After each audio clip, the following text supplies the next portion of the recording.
એ સાહેબ જોઈએ યાર, આ બેઠા યાર. સાહેબ વાત સાંભળજો મારી.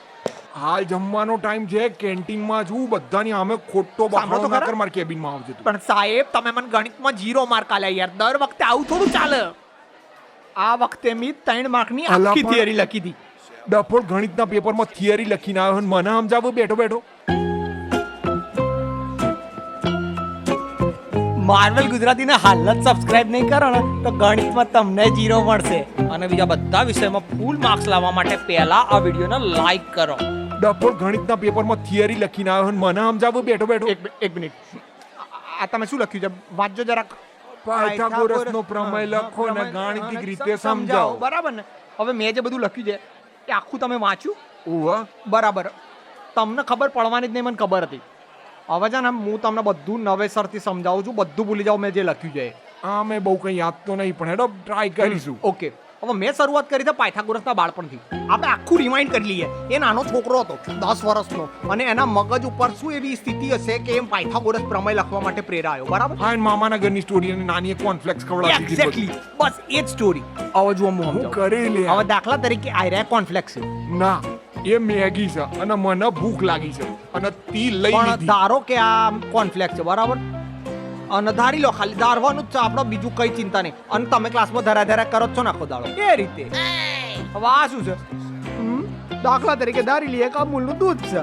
હવે કોર્નફ્લેક્સમાં તો દૂધ જ નાખવાનું હોય ને યાર. થોડું જ નાખ ને પણ. હવે તાણ આ ડબલીમાં શું છે તાણ? ધારો કે આ ભેંસનું દૂધ છે. અને મેગીમાં કાળો મરી ના નાખે યાર ભાઈબંધ. ચાલો તમે 2 પ્રકારના દૂધ નાખીએ અંદર. હવે ખબર પડી તમને? પાયથાગોરસની નાની અને બહુ દૂધ ખવડાવતી હતી એટલે એની બુદ્ધિ વધી. પણ હજી એક મિનિટ દૂધ થોડું ઓછું પડ્યું. એક જ મિનિટ. સાહેબ આ તમારી છાશ લઈ જાઉં યાર થોડીક વાર? બસ એક જ મિનિટમાં પાછી આપજો. હવે બસ એક જ મિનિટ સાહેબ, આ છાશ છે જુઓ.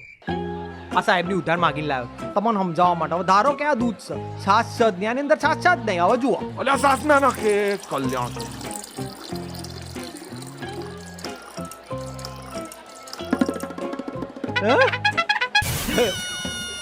દૂધ અમૂલનું.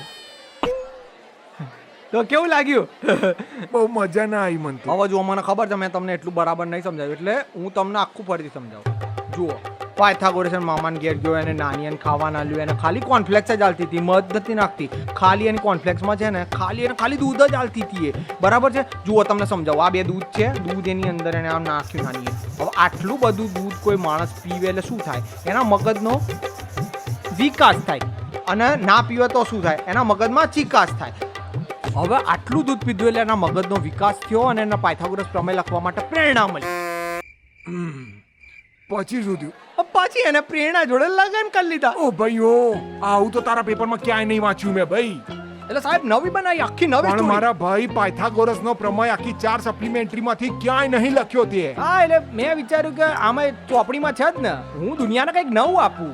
નવું જોઈએ તારે અહીંથી જતો રહે, નકર તારા ગાલ ઉપર એવું નવું આપીશ ને 4 દાંત તારા બહાર આવી જશે એની ઓ guarantee. સાહેબ, મહેનતની તો તમને કોઈ કદર જ નથી યાર. આટલી મહેનત કરી મેં. જો ભાઈ મહેનત તો છે ને ગધેડા એ કરે છે, પણ તોય તારા જેવી ગંધ તો નહીં જ કરતા એ પેપરમાં. એમને 3 માર્ક કાલ તો તને નહીં આલું. હા તો 2 તો આલો ખાલી.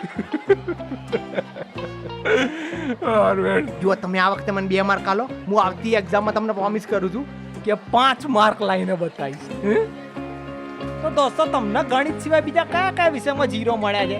કાં તો તમને સૌથી અઘરો કયો વિષય પડતો હતો એ વસ્તુ અમને નીચે કોમેન્ટ સેક્શનમાં જણાવો. અને વિડીયો એન્જોય કર્યો હોય તો લાઈક કરવાનું ના ભૂલતા, ચેનલને સબસ્ક્રાઇબ કરવાનું ના ભૂલતા, અને આ વિડીયો તમારા બધા ભાઈબંધો સાથે શેર કરવાનું ના ભૂલતા. સમજ્યા? અને છેલ્લે અમારો પ્રિય ટચર